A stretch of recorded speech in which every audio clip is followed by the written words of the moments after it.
الله الرحمن الرحيم الحمد لله وكفى وسلام على عباده الذين اصطفى اما بعد. مولانا محترم و معزز سامعین، جیسا کہ آپ کے علم میں ہے، اس مسجد میں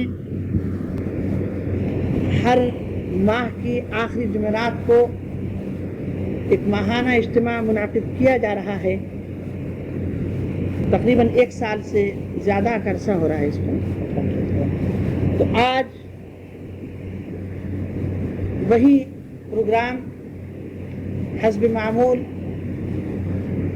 انشاءاللہ تعالی ہوگا. اور جیسا کہ آپ جانتے ہیں، ہمارے دینی پروگراموں یا دینی نشستوں یا مجالسوں کا آغاز تلاوت کلام پاک سے ہوتا ہے. تو سب سے پہلے میں جناب قاری طارق محمود صاحب سے گزارش کروں گا کہ وہ سورہ بقرہ کی آیت نمبر 40 تا 46 کی تلاوت فرمائیں، اور اس کے بعد مولانا محترم شیخ سید عبدالحکیم صاحب سے التماس کروں گا کہ وہ ان آیات پر آج کا درس قرآن دیں اور ہم کو مستفید فرمائیں. اب میں جناب قاری طارق محمود صاحب سے گزارش کرتا ہوں تو تلاوت. أعوذ بالله من الشيطان الرجيم. بسم الله الرحمن الرحيم.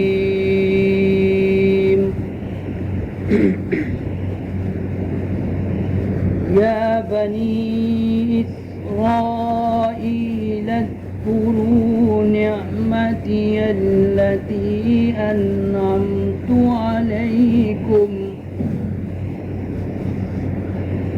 وأوفوا بعهدي أوفي بعهدكم وإياي فارحبون.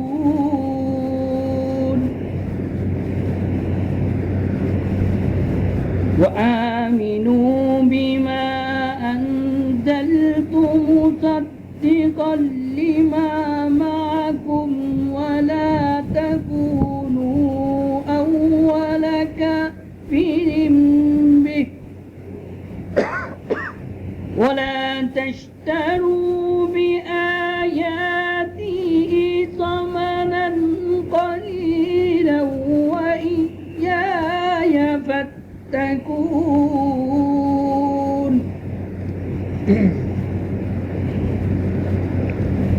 ولا تلبسوا الحق بالباطل وتكتموا الحق وأنتم تعلمون.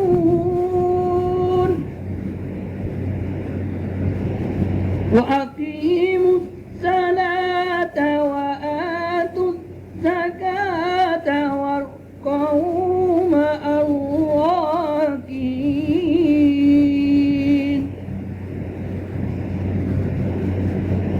أتأمرون الناس بالبر وتنسون أنفسكم وأنتم تتلون الكتاب أفلا تعقلون.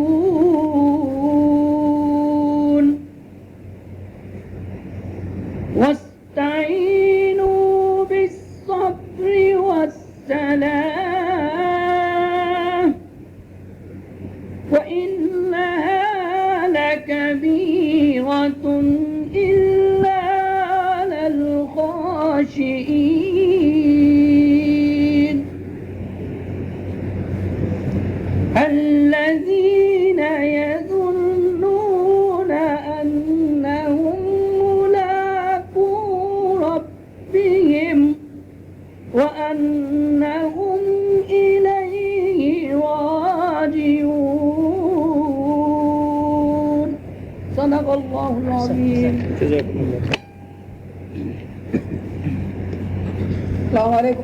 وعلیکم السلام الحمد لله نحمده ونستعينه ونستغفره ونؤمن به ونتوكل عليه ونعوذ بالله من شرور انفسنا ومن سيئات اعمالنا من يهده الله فلا مضل له ومن يضلل فلا هادي له ونشهد ان لا اله الا الله وحده لا شريك له ونشهد ان محمدا عبده ورسوله. اما بعد فان خير الحديث كتاب الله وخير الهدي هدي محمد صلى الله عليه وسلم وشر الامور محدثاتها وكل محدثة بدعة وكل بدعة ضلالة وكل ضلالة في النار.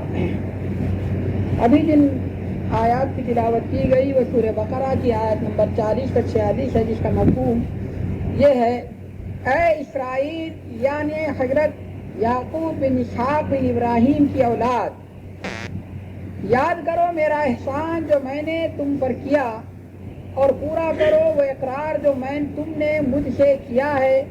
میں بھی اپنے اقرار جو تم سے کیا ہے، میں نے جو تم سے کیا ہے پورا کروں گا.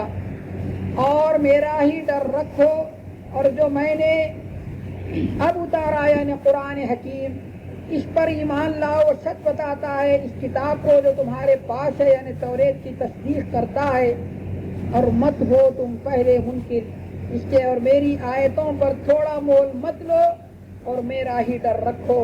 اور سچ کو جھوٹ کے ساتھ گڑبڑ نہ کرو، اور جان بوجھ کر حق بات کو مت چھپاؤ. اور نماز کو ٹھیک کرو بلا ناغہ، اپنے وقت پر پڑھو، اور زکوٰۃ دو اور جھکنے والوں کے ساتھ جھکو. تم لوگوں کو تو کہتے ہو نیکی کرو اور اپنی خبر ہی نہیں لیتے، اور کتاب پڑھتے ہو یعنی توریت شریف. کیا تم کو عقل نہیں؟ اور مدد لو صبر اور نماز سے، بے شک نماز بھاری ہے مگر ان پر جو اللہ تعالیٰ سے ڈرتے ہیں، جو سمجھتے ہیں کہ اپنے مالک سے ملنا ہے اور اسی کی طرف پھر جانا ہے.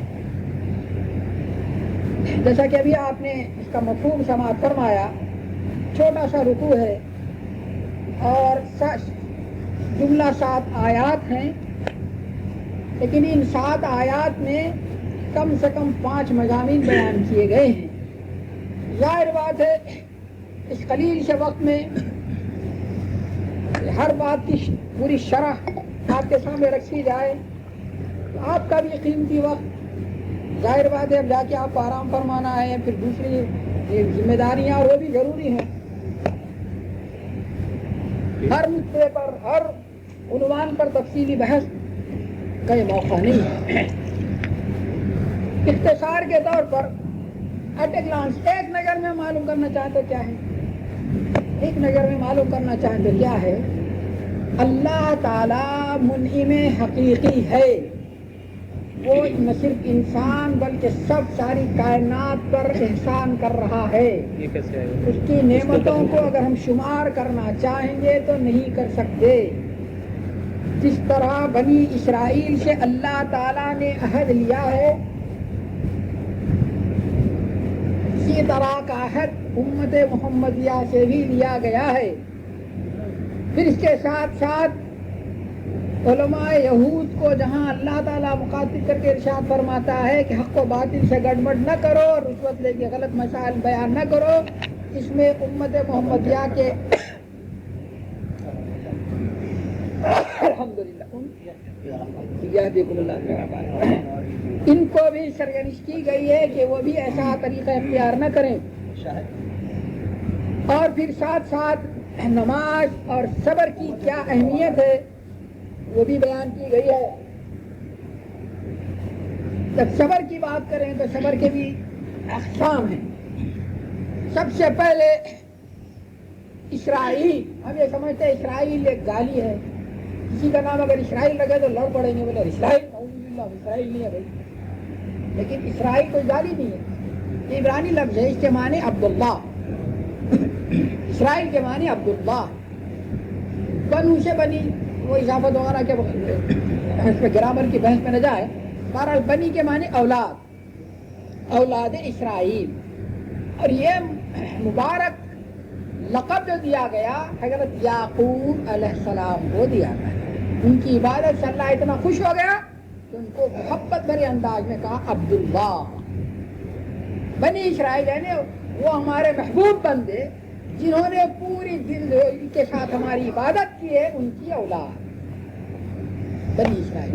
یہ یعقوب علیہ السلام، ان کے والد محترم اسحاق علیہ السلام اور ان کے والد محترم جد امجد حضرت ابراہیم علیہ السلام. بنی اسرائیل حضرت ابراہیم علیہ السلام کی دو شاخیں نکلی، ایک بنی اسرائیل، دوسرے بنی اسماعیل. بنی اسرائیلیہ نے ان کی دو بیویاں تھیں، ایک بی بی سارہ، دوسری بی بی ہاجرہ. بی بی سارہ سے جو تولد ہوئے حضرت اسحاق علیہ السلام، ان کے صاحبزادے یعقوب علیہ السلام، ان کی اولاد بنی اسرائیل، اس میں ہزار انبیاء. دوسری بی بی ہاجرہ، ان کی نسل میں اسماعیل علیہ السلام ہوئے، ان کی اولاد میں محمد مصطفیٰ صلی اللہ علیہ وسلم. اب بنی اسماعیل سے اللہ تعالیٰ ان سے کہہ رہا ہے کہ میرا احسان جو میں نے تم پر کیا ہے پورا کرو، اور وہ اقرار جو تم نے مجھ سے کیا ہے میں بھی اقرار جو تم سے میں نے اقرار کیا پورا کروں گا. ایک عہد تو سارے انسانوں سے، اس میں بنی اسرائیل اور غیر بنی اسرائیل ساری انسانیت جمع ہے. ارواح کے عالم ارواح میں اللہ تعالیٰ نے سب سے سوال فرمایا تھا، الستُ بربکم، کیا میں تمہارا رب نہیں ہوں؟ تو ہماری ساری روحوں نے اس میں ہماری روح بھی دی، کہا تھا قالوا بلا، قالوا بلا، ہاں کیوں نہیں، وائی ناٹ، آپ ہمارے رب ہیں. جو تو مشاہدہ ہو رہا تھا، اسی اقرار کو یاد دلانے کے لیے، تذکیر کے لیے انبیاء علیہ السلام کو بھیجا گیا. ذکر کے معنی وہ چیز بھول گئی، یاد دلانا. بھائی آپ کسی سے وعدہ کیا، آپ کا پی ہے، آپ کا ساتھی بولتا ہے، آپ کا لڑکا آیا، بھائی ارے فلاں سے وعدہ کیا جانا ہے. یہ یاد دہائی کے لیے انبیاء علیہ السلام کو بھیجا گیا کہ دیکھو تم عہد کر کے آئے، عہد کر کے اللہ کی عبادت کرنا ہے، تم عہد کر کے اللہ کی پرستش کرنا ہے، تم عہد کر کے اللہ کی فرما برداری کرنا ہے، دیکھو تم عہد کر کے آؤ. یہ یاد دلا، فذکر فإن الذکرى تنفع المؤمنین، یاد دلاتے رہو تاکہ فائدہ پہنچے ایمانداروں کو. تو یہ عہد ہم سے بھی لیا گیا. بنی اسرائیل سے جو عہد لیا گیا وہ انبیاء علیہ السلام، چونکہ بنی اسرائیل میں ہزاروں انبیاء گزرے ہیں، ان سے عہد لیا گیا کہ ایک نبی آئیں گے جو تمہاری کتاب کی تصدیق بھی کریں گے. لَتُؤْمِنُنَّ بِهِ وَلَتَنْصُرُنَّهُ، ان پر ایمان لانا اور ان کی تم حمایت کرنا. پھر اس کے بعد اللہ تعالیٰ نے پھر پوچھا تکرار کے طور پر کہ اقررتم علی ذلکم مصری، کیا تم میرے عہد کو اقرار کرتے ہو؟ قالوا اقررنا، انہوں نے کہا اقرار کرتے ہیں. قال فاشهدوا، آپس میں ایک دوسرے کو گواہ بنا لو. وإنا ذلك من الشاهدین، میں اس محفل کا گواہ ہوں. آج بھی توریت میں رسول اللہ صلی اللہ علیہ وسلم کے نام مبارک محمد موجود ہے، اور انجیل میں احمد. موسیٰ علیہ السلام، عیسیٰ علیہ السلام، دوسرے انبیاء نے بھی آپ کے آنے کی بشارت دی. جو عہد اللہ نے ہم سے کیا تھا، اور حبوط آدم کے وقت یہ بات کھول دی گئی تھی، کان کھول دیے گئے تھے کہ فَإِمَّا يَأْتِيَنَّكُم مِّنِّي هُدًى فَمَن تَبِعَ هُدَايَ فَلَا خَوْفٌ عَلَيْهِمْ وَلَا هُمْ يَحْزَنُونَ. جب کبھی میری طرف سے کوئی ہدایت نامہ آئے، میں کتاب نازل کروں اور نبی کو بھیجوں، تو جو کوئی اس کی پیروی کرے گا، جو کوئی کتاب اور نبی وقت کی پیروی کرے گا، نہ اس کو خوف ہوگا نہ غمگین ہوگا. آپ یہاں آنے کے بعد آدمی جب بھول جائے شہد کو، فراموش کر دے، تو اللہ تعالیٰ ناراض ہو جاتا ہے. وَمَنْ أَعْرَضَ عَنْ ذِكْرِي فَإِنَّ لَهُ مَعِيشَةً ضَنْكًا وَنَحْشُرُهُ يَوْمَ الْقِيَامَةِ أَعْمَىٰ. جو ہمارے ذکر سے اعراض کرے گا، ہم اس کو تنگی کی روزی دیں گے اور قیامت کے دن اس کو اندھا اٹھائیں گے. تنگی کی روزی سے مراد ہے کہ مفلس نہیں ہوگا، آمدنی بہت زیادہ ہوگی، دولت و ثروت ہوگی، اولاد ہوگی، جائیداد ہوگی، لیکن رات کا نیند غارت، دن کا سکون ہے. جو اللہ کا عذاب ہے، یہ اس سے وہ ایک مزدور ہے، دن بھر مزدوری کرا، آگے جگہ اس کے لیے اگر بستر نہیں بھی ہے، درخت کے نیچے لیٹ گیا، سو گیا، میٹھی نیند، اس کو جا کے ٹیسٹ کرائے اگر دوا کرنے میں، نہ اس کو بلڈ پریشر ہے، نہ ہائی ہے، نہ لو ہے، نہ ہارٹ اٹیک ہے، نہ شکر کی بیماری ہے. بیماری کا مالداروں کو ہے، مزدور کو کیا ہے؟ آج کی یعنی میڈیکل جورس یہی کہتی ہے کہ شکر کی بیماری ہے، ایکسرسائز کرو، کوئی علاج ہے؟ شکر کی ذیابطیس کی، ڈائبٹیز کی کیا علاج ہے؟ دوا تو کھاتے رہو، انجیکشن کی عادت مت ڈالو، پھر کیا کرو؟ ایکسرسائز کرو جی. کہ معنی یہ ہے کہ ایکسرسائز محنت ہے. یہ مالدار لوگ ایکسرسائز نہیں کر کے شکر کے بیمار ہوتے جا رہے ہیں. واکنگ کرو، خلاص کوئی ایسی بیماری ہو. اللہ کا احسان ہے مزدوروں پر، اللہ کا احسان ہے مزدوروں پر. وہ گاڑی خرید کے لا کے پیڈل والی وہیں مارنے والی ہے، گاڑی لا لی ہے، پیٹ کم ہونا ہو، پلا ہونا. مزدوری کرو، پیٹ خود بخود کم ہو جاتا ہے. واکنگ کرو روزانہ کرو. گاڑی میں بیٹھے بیت الخلاء تک بھی ایک گاڑی جا رہی ہے, قبرستان کے خبر کے کونے تک بھی ایک گاڑی جا رہی ہے, وارڈ میں بھی ایک گاڑی جا رہی ہے. اللہ کا عذاب ہے یہ تو. صحت برباد ہوگی پھر کیا زندگی ہے. صبح ایک انجیکشن یہاں, ایک انجیکشن یہاں, پھر سوتے وقت انجیکشن یہاں, پھر اٹھا ہوتی ہے. اللہ کا عذاب ہے. 3 بار ڈیلی کیا اللہ کا عذاب ہے. استاد صحت مانگو, تندرستی اگر نہ ہو غالب, تندرستی ہزار نعمت ہے. ہیلتھ از ویلتھ, یہ سب سے بڑی دولت ہے. لیکن تو یہ تنگی معاش کے معنی نہیں کہ مفلس ہو جاتا آدمی مالدار, لیکن وحشت زدہ, آفت رسیدہ, چہرے کا رنگ بدلا ہوا, رات کی نیند اچاٹ, دل کا چین غارت, کوئی چیز کھا نہیں سکتا, میٹھا نہیں کھانا, چکنا نہیں کھانا, کوئی پھر کیا کرنا, جوتے کھانا, کیا کھانا چاہیے, پھر کیا کھائیں گے. ابھی آپ سب کچھ گھر میں رکھا, کھانا ہی نہیں ہے, تو پھر اللہ کا عذاب میں تو کیا ہے. پھر بھائی اللہ سے ڈر جاؤ, اللہ سے ڈر جاؤ, اللہ کے ذکر سے غافل نہ ہو جاؤ. ولا تكونوا كالذين نسوا الله فانساهم انفسهم اولئك هم الفاسقون.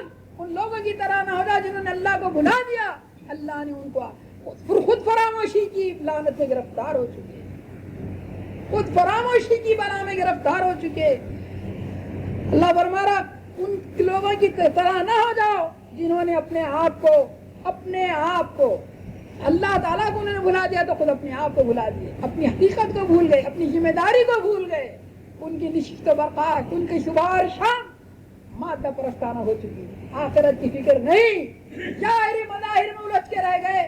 کسی کو فکر ہے تو اپنی جائیداد کی, کسی کو فکر ہے تو بینک بیلنس کی, کسی کو فکر ہے تو نئی گاڑی لینا, کسی کو ڈیکوریشن میں دل اٹکا ہوا, کسی کو قالین میں لگا کہ کوئی لے کر آئے ٹی وی تو پھر بھی دل نہیں بھرانے. بلیک اینڈ وائٹ ہے, بلیک اینڈ وائٹ کیا ہے, نہیں کلر ہونا ہے, کیا کلر ہے, پھر بھی سکون ہے. نہیں ماڈل بدل دینا بھائی, کیا ماڈل بنا, گاڑی پہ پھرنے گدھے پہ پھرو, کیا ہے نہیں ہے گدھے پہ بیٹھنا, لیکن ماڈل بولنا نہیں, 89 91 کی ماڈل ہونا چاہیے. سکون غارت ہو چکا ہے, دولت ہے. اور اگر خدا نہ خواستہ دولت ہے, جمع ہے, تیلی جوڑے دھارے دھار, کپا لڑ کے ایک ہی بار میں. اب کلیر باتوں کی طرف جاتا نہیں, وقت زیادہ ضائع بھی نہیں کرتا, آپ کا وقت بھی میرے سے زیادہ قیمتی ہے. اگر کروڑوں روپے کسی بینک میں ہے اور بینک میں فراڈ ہوگا تو وہ تو کیا آگے آپ شروع ہوگا. میرے کام بات ہو رہا ہے, امکانی بات کہہ رہا ہوں. It is possible. فرض کرو آپ کے کتنے کروڑ ہیں, کروڑ ڈالر ہے کسی ہے, فیوچر میں ایسا ہو گیا تو آپ کا جنازہ نکل گیا ہے. اور کل تک دیکھ رہے تھے یحسبن مالہ اخلدا, یحسبن مالہ اخلدا, یحسبن مالہ اخلدا.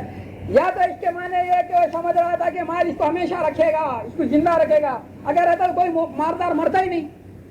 بعض مفسرین کہہ رہے یحسبن مالہ اخلدا کے معنی کہ یہ گمان کر رہا تھا کہ اس کو موت ہی نہیں آئیں گی, تو ناممکن ہے, کل نفس ذائقۃ الموت, ہر متنفس کو موت کا چکھنا ہے. دوسرے معنی یہ کہ سمجھ رہا تھا کہ دولت رہے گی ہمیشہ ہمیشہ. آخرت میں قیامت قائم ہوگی, یہ تو حتمی فیصلہ. ان الاولین والآخرین لمجموعون الی میقات یوم معلوم. چار اولین آخرین وقت مقررہ پر جمع کیے جانے والے ہیں.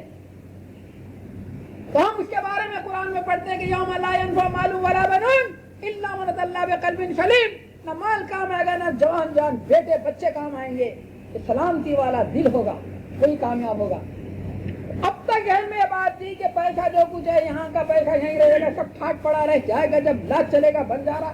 لیکن اللہ تعالیٰ فرما رہا ہے یہ تو ہوگا قیامت کے دن, سب کچھ چھین لیں گے, لیکن یہاں چھیننے پر بھی ہم قادر ہیں.